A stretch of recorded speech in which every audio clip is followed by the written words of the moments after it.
What's up, everyone? This is From the Petty Corner. I'm Petty Diana, and today I have the Moroccan Devil here with me today. Welcome to the Petty Corner, Youssef. Oh, I didn't know the intro was like that. I'm Petty Diana. Oh my God. Yeah. Well, welcome to the Petty Corner. After your last fight in your post show, you said you were petty, so I slid into your DMs, and I had to have you here. So I'm glad that you accepted. Yeah, that's crazy. She said slid in DMs. But am I lying? Well, hold on. You gotta tell them what happened. You slid in the X. I don't even know. I don't use the Twitter at all, to be honest. Well, it's not called Twitter no more. It's called X. But I was like, what? And then I was kind of going to to check the repost that I did from Instagram to on the Twitter. So I just checked it out and I was like, oh, let me just go to my messages. And then that's when I went in and I was like, Petty. I was like, what? Who the hell is texting me Petty? And then that's when I went in and kind of saw it and I was like, oh yeah, for sure, I'm down to do it. Yeah, I was like, "Hey, congrats on your win. You said you're petty, and my podcast is From the Petty Corner, so I need you on it." Now we're here. Hey, but we have to turn up and get a little petty. First and foremost, I need to know, how's your girlfriend Brenda doing? Oh shit!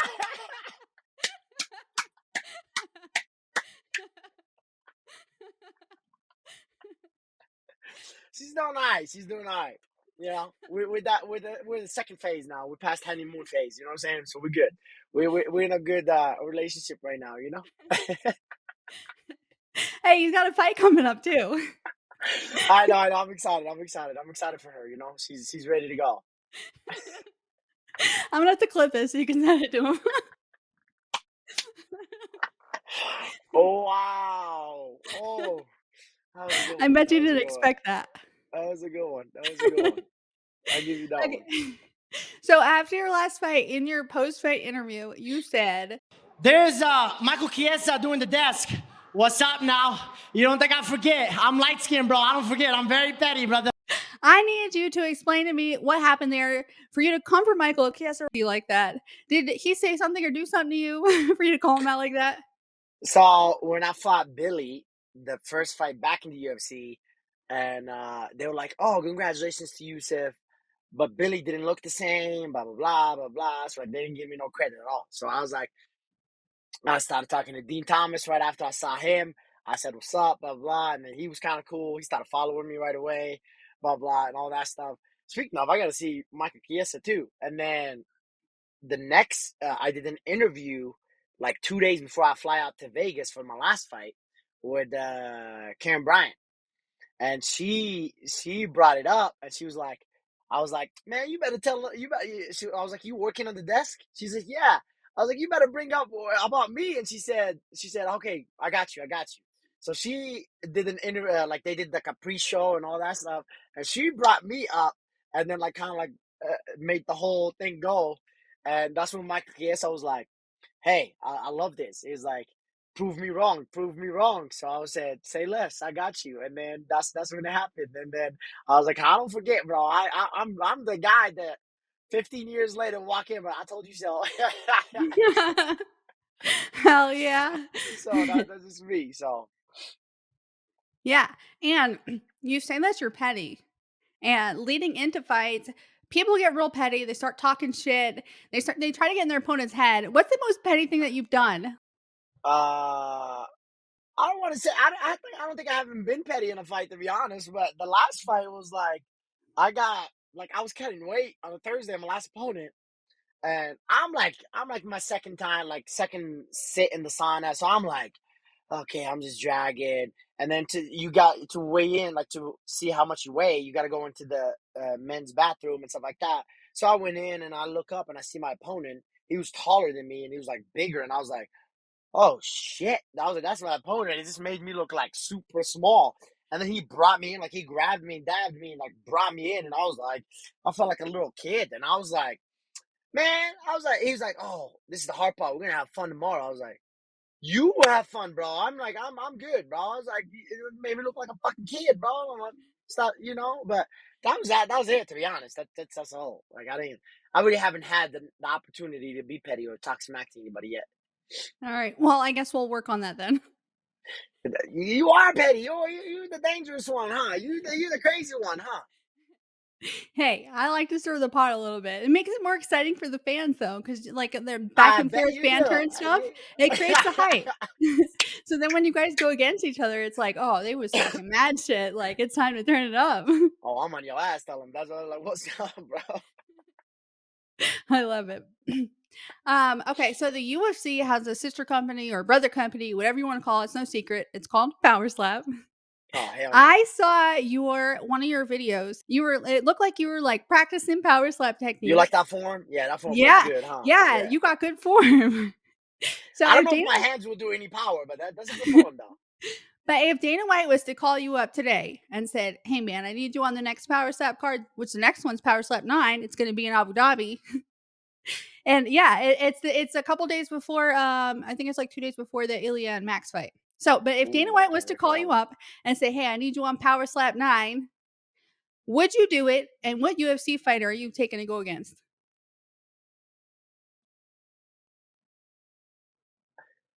My girlfriend, Brandon Whiteball, and I'll do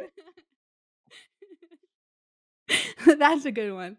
I got Hey, give me Dana, if you're flyweights. Give me listening, flyweights. Brandon versus Youssef, power Just give slap me 9. flyweights. Yeah, just give me flyweights. That's it.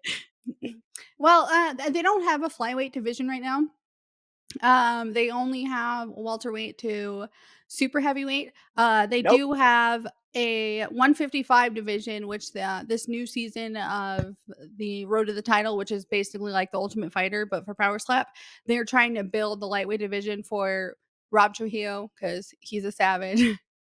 Doesn't But he live in Denver?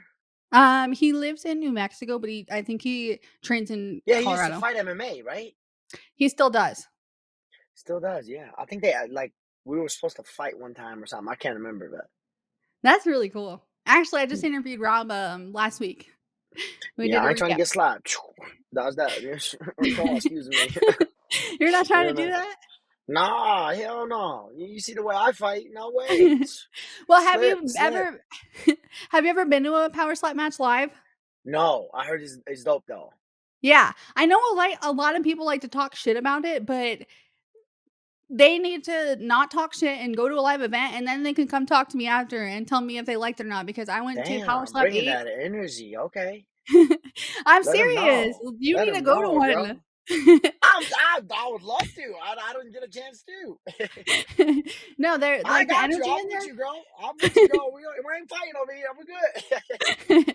Hey, I'm not a striker, so I'm not gonna slap you. No, but the energy in there is wild because I've been to UFC, I've been to PFL, I've been to Power Slap, and I would say Power Slap's right up there with UFC, like the energy in the arena and all that kind of stuff. Like it's different. Like if you get a chance to go to one, you definitely need to. I definitely got to. Yeah, for sure. Yeah.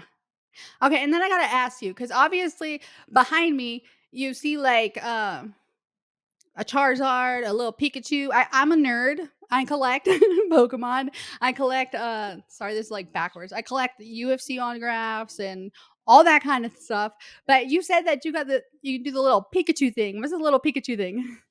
So it was like, I'm a very high energy guy. So it's like I felt like in the fight, I was like, even if you look at my early fights, I was doing interviews and stuff, but it was like I kind of like, no Pikachu over here, just like let it go, But yeah, I couldn't let it go. I was like, what was going on? It's kind of just more of a kick in. So that's kind of like was that, but yeah, that was the whole thing about it, because I grew up watching Pokemon too, but I didn't collect them like you though. But Yeah, I'm a nerd, and I'll admit that. But in my defense, I feel like there's nothing everyone's wrong a with that. nerd for something.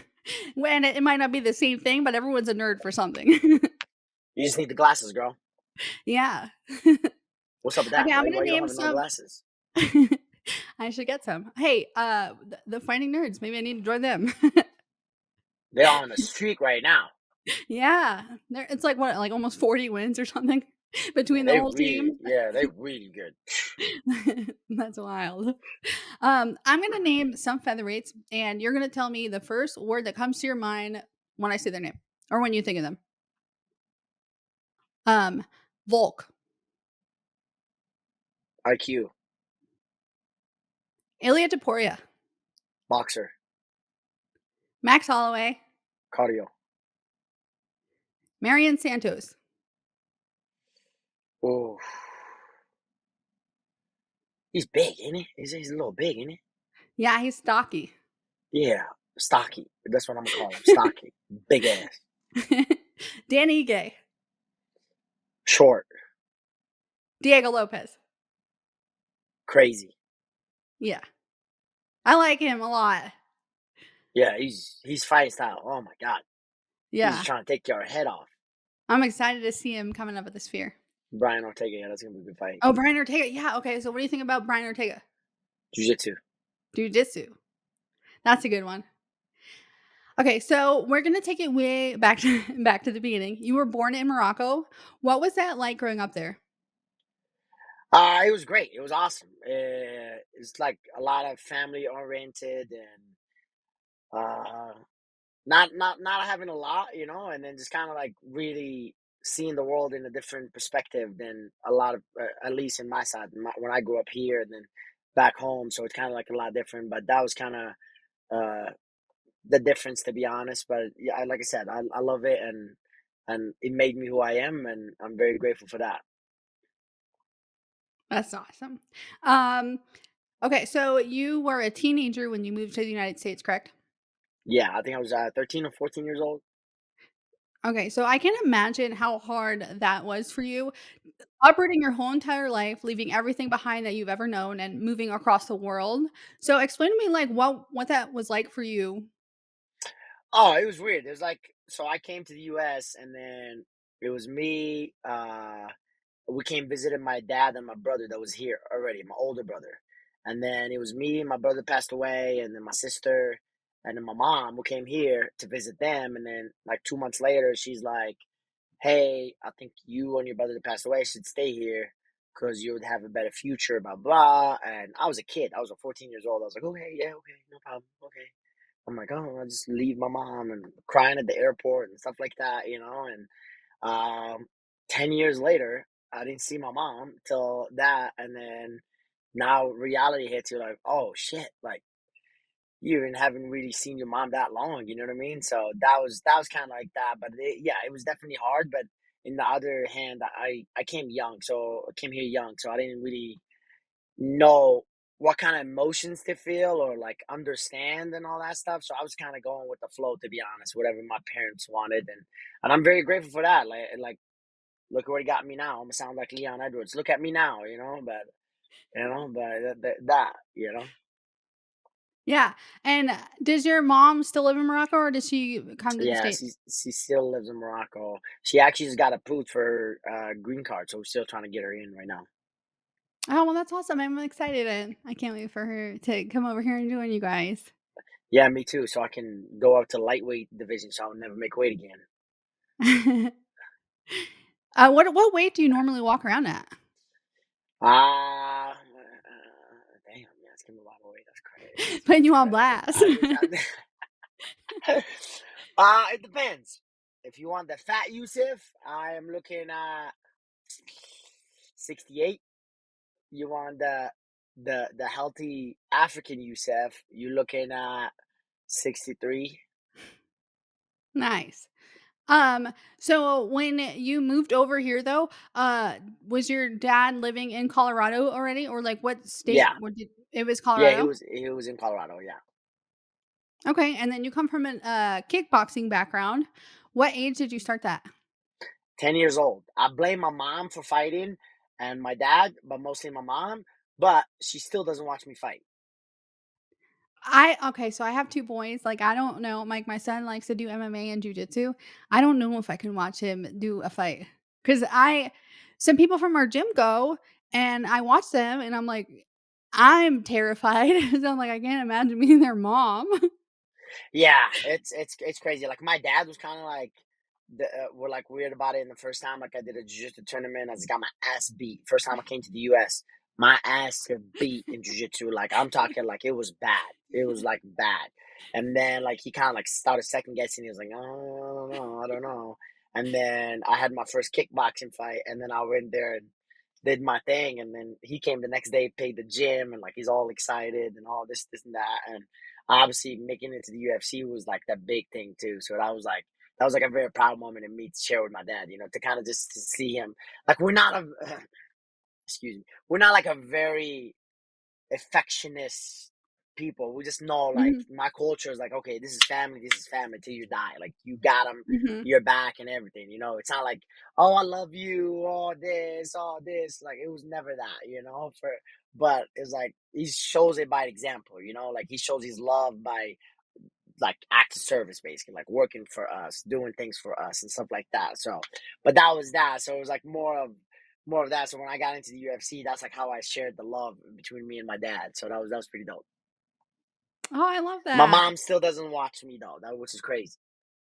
But you said that she was a fighter? No, my mom is never. My mom is. She can't. You honk the honk, and then she probably pass out. That's how scared she gets. Ain't no way. No, no, no, no, no, no, no, no. My mom is a sweetheart. They ain't fighting nobody. Ain't no. Okay, so when did you transition from kickboxing to MMA? So I came to the U.S. So I started kickboxing in Morocco when I was 10. I think I had like 2 or 3 fights, and then came here and had like my first kickboxing, American kickboxing fight here at 16. But I didn't like. I started doing jiu-jitsu then, but I didn't have my fight till I was 18 years old. That was my first MMA fight, like amateur. I couldn't have an MMA fight until I was 18. Oh, wow. Like my Yeah, dad I had to think sign a waiver for me to fight kickboxing. wow. I think Yeah. it's like that here in Utah too, because my son my son asked me, he's like, "Hey, can we move to Vegas?" He's like, "'Cause I can, like, like, have fights there at 16. If we stay here in Utah, I have to wait till I'm 18." Yeah, I think it's Texas too. It's the same way. I think Texas you can fight early. Okay, so you went from kickboxing to MMA, and the only losses that you have were by decision, which is really impressive, actually.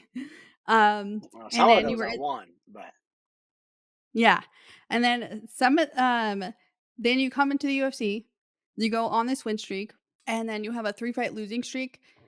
Was there a something going on in your life that maybe hindered your performances or anything going on that kind of contributed to the decline there, do you think? Or there's a lot of things, you know. I feel like kind of like you get into that mode, like oh, you kind of live the fame, you know. You're like oh, you're on 3 winning streak, you know. You don't really stick to the purpose why you're up there, you know, and why you're doing that and who you are, you know. So I feel like sometimes you forget about that. You forget about who you are and kind of just go in with what everybody else is thinking and oh, you do this, you do that, you know what I mean? That's why like I'm really big on like now it's like I got like a lot more maturity, a lot more experience, a lot of stuff, and a lot of things happen in my outside of my life too as well, like divorce and all that stuff. So it's like a whole lot of things that kind of changes a lot of things in my life too. So it's kind of it's an eye opening as well. But obviously, I feel like everything happens for a reason. That's what I feel like for me, and I believe in that, and I will continue believing in that. And I'm just happy where the experience is taking me and where it's gonna take me further. So that's what I'm very looking forward for that. yeah. And you also fought 4 times in 9 months before you started going on a losing streak. Do you think that you were doing too much, like training too much and just staying in camp too much? 100%. Yeah, 100%. I feel like I was into like I'm always training. I'm always training. I have a lot of energy. So I was like I have to do something. I cannot like not do something. Like I'll you put me in a video game, I'll play video game for a few hours and I'm like, okay, let's do something. Let's drive or let's do something. I need to get out, you know? So for me, I'm always at the gym, you know, and then like kind of like I said, like you're not knowing who you are that well because you're like, okay, well, it's time to take a break. Like, okay, take 2 weeks off, take 3 weeks off, and then come back and then really refocus on everything that you need to do instead of just work nonstop. So that affects your outside life as well. So that was kind of the biggest thing I learned from it, and you're 100% correct. Okay, and then side note, what video games do you play? Call of Duty, come to the goat right here. Call of Duty? Do you ever play Yeah, Fortnite? no, but a lot of people were trying to get me into it, especially my teammate Isaac. Yeah. During COVID, You I play played that a Fortnite? I did during COVID Yeah, you look like because, a Fortnite my girl. husband was off work and then my kids would play, so everyone had their own station and they would just literally play, like, all day, every day, so I went to Walmart and I bought an Xbox and I started playing Fortnite just so I can hang out with them. But I haven't That's played. dope. That's pretty dope. You guys still do that? No. No, because we bought a house and then we moved into that house and then I never set up my gaming station since then. But my son still plays. He likes to play UFC 5 and he plays Call of Duty and Fortnite. Does he play with your husband? Yeah, There we go. You but gotta I join him don't. now. You gotta join him now. You can't be the only one left out. Right. We'll get back on track now. A lot of people when they get let go from the UFC, they don't make it back. And that's a hard truth. But you left, you completely dominated on a regional level and then went on a 5-fight win streak. Came back to the UFC on a 2-fight win streak currently, so 7-fight win streak altogether.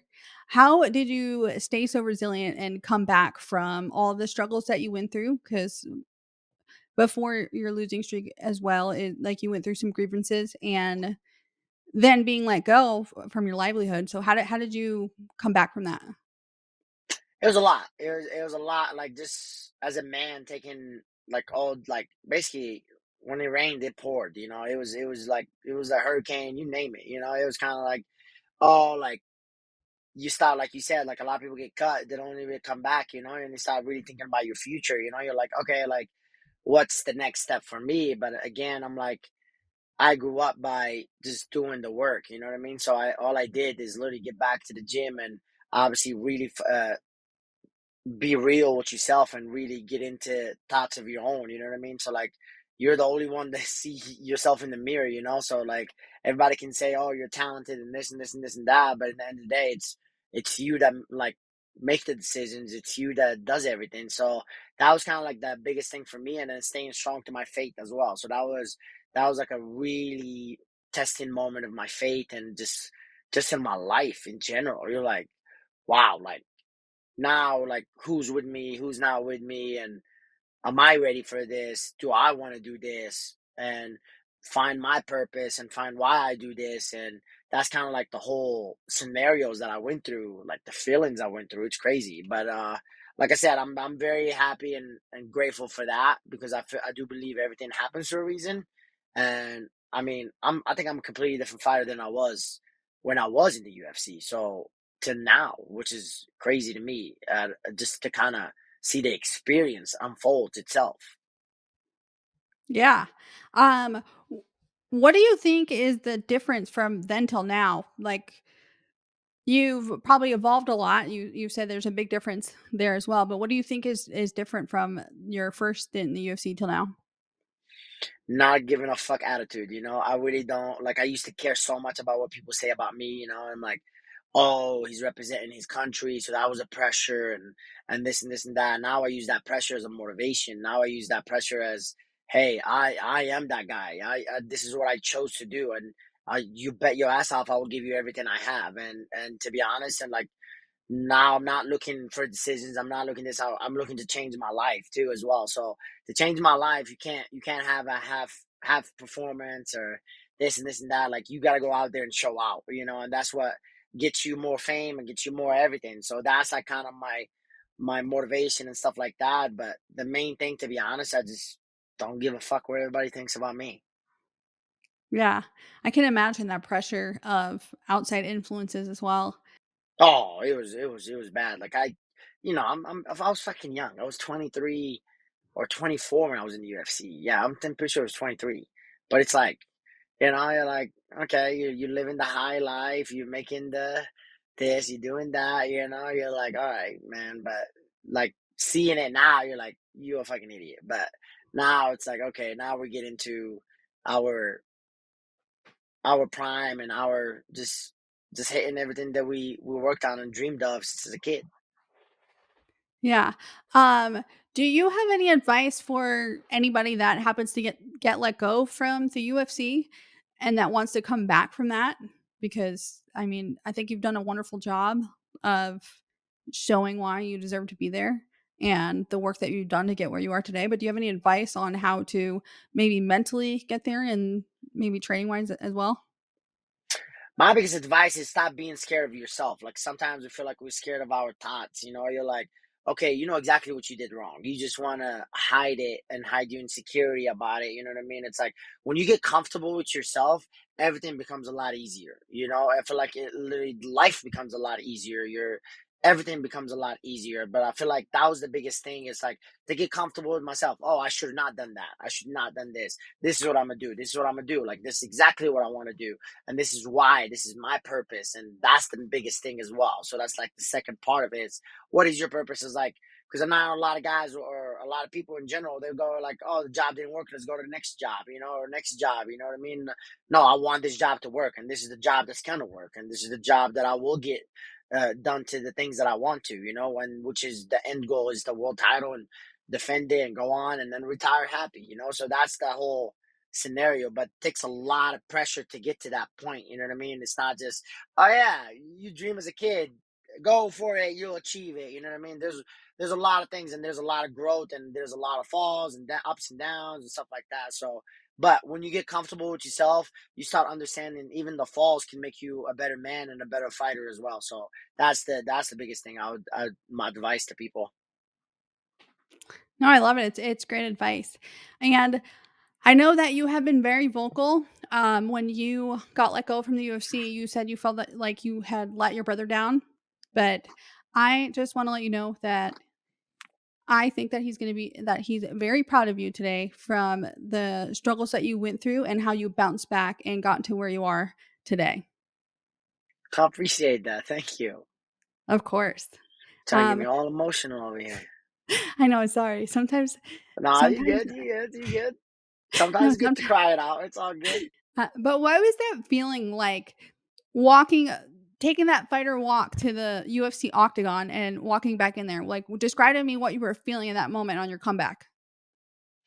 To be honest, it was like I was like I felt like this is what I'm gonna show everybody. I'm gonna show myself that like this is just another day. I'm like I stopped putting that pressure of, oh my god, this is the cage and this and this and this and that. Like even you can tell by right now, like I'm a lot more comfortable than I was in the UFC. So it's like for me that was like the feeling. It's like it's almost like a relief. Like hey, finally I get to show everybody that's been talking and been waiting and been doing this and been doing that. Finally, like that was my thought the whole time. Like this is it right here. Yeah, you get to quiet the noise and shut the haters up.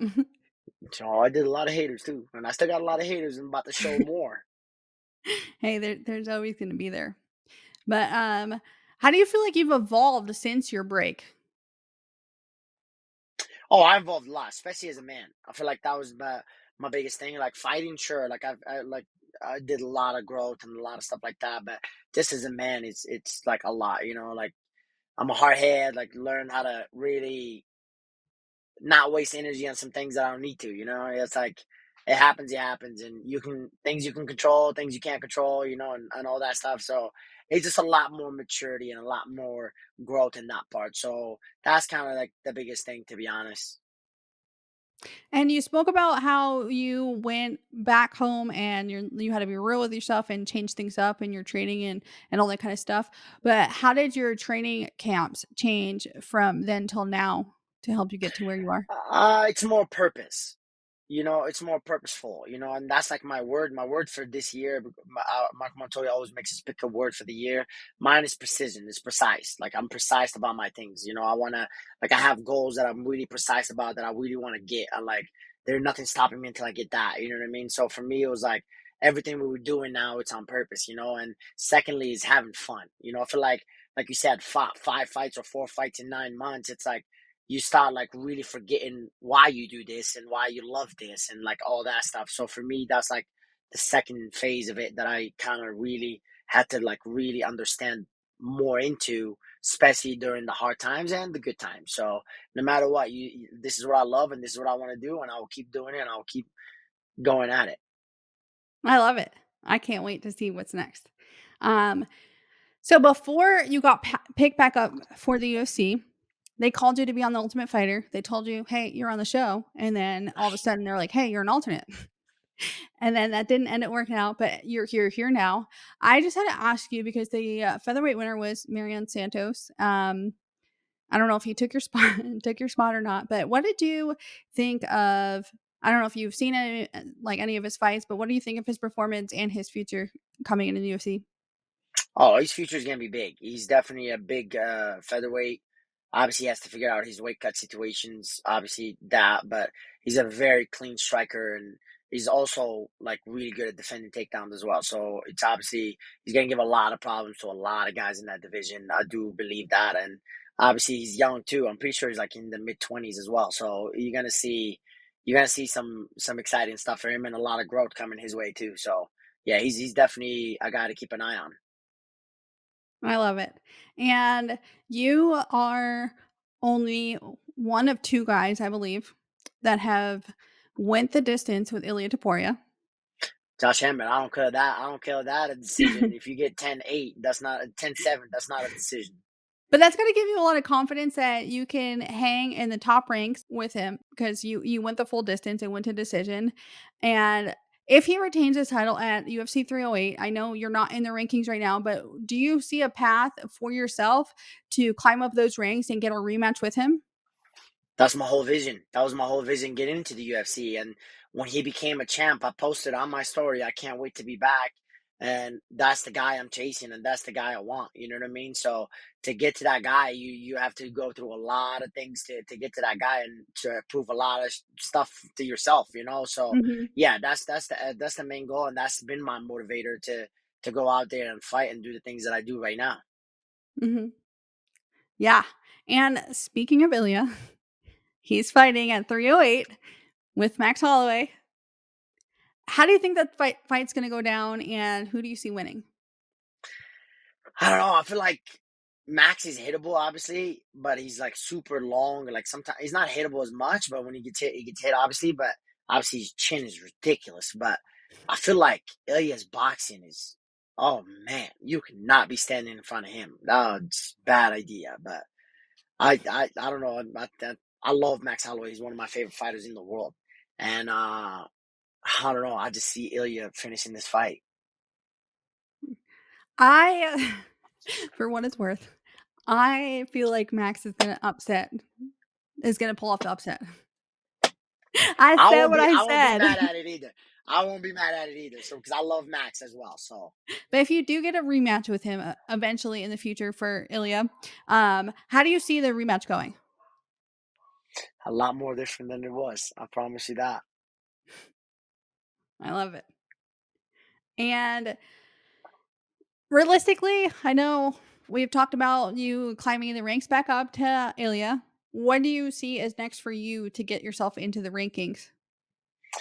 I want to fight one more time this year. That's my thing. But obviously, it all depends on the fights. Because most of the ranked guys usually got to fight, or somebody's either hurt or injured. It all depends. So I'm kind of just like sitting back and waiting to see kind of how things go. But obviously, I want to fight guys that higher ranking than me as well. So I think they have me number 20 right now. So I want to fight the guys right above me first and kind of get that started up and make my point and my statement even more bigger, and then kind of go for the actual ranking guys. I love it. And UFC 307 is coming to Salt Lake City. Will you be making an appearance here? I don't know. That'd be dope. I've been. I think I never been to UFC Utah, so that's kind of be interesting. I'm down. When is that, by the way? October 5th. Hey, we got the nickname Head Kick City because both of the main events ended in head kick knockouts. Yeah. Yes, I remember that. Yeah. Ooh. Don't want to fight there then. Maybe I'll get the head kick knockout then. Yeah, I was actually at the Poirier and Gaethje one, and Ooh. Pereira was the co-main against Blachowicz. That was pretty epic. Yeah. Even the Gaethje head kick. I know. I was so sad though because I'm a huge I know. Poirier I fan. love Poirier. Yeah, I love Poirier. I know. I don't want him to retire, but you know, it I is don't what think it he'll is. retire. I don't think he's gonna retire.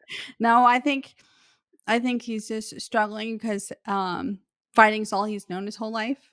But his family wants him to retire, but he just always has that itch, kind of like an addiction. It's like that's all you've known. You're gonna keep doing it. That's all you've done. I I don't know. feel you on that. I feel you on that. So you have a birthday coming up. Do you have any exciting plans for that? I'm gonna be cornering my teammate Isaac, so I'll be in Vegas. Oh, nice. That's exciting. Yeah, yeah. So it's gonna be fun. And then maybe you guys can go out and eat some good food and and celebrate after. That's the goal, hopefully. Do you have anything new and exciting that you want to share with the fans?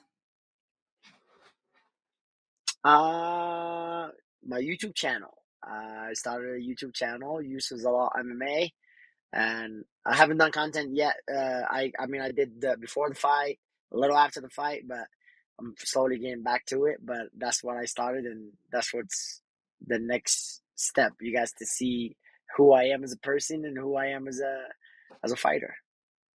You guys make sure you go follow him. He's funny too. I appreciate it. Appreciate the love. Well, Youssef, thank you so much for being here. I really appreciate your time. I can't wait to see what's next for you. And I hope you come to Salt Lake City because then maybe I can show you some cool spots out here. For It's sure, not a for far sure. drive. Do I'll you have an try. achievement? I'll try to request tickets. Then I'll see you August 5th, Yeah. No, October 5th. October 5th. Wow, I'm still Yeah, living to in that Head Cake City. fast. Wow, I Yeah. got you. I got you.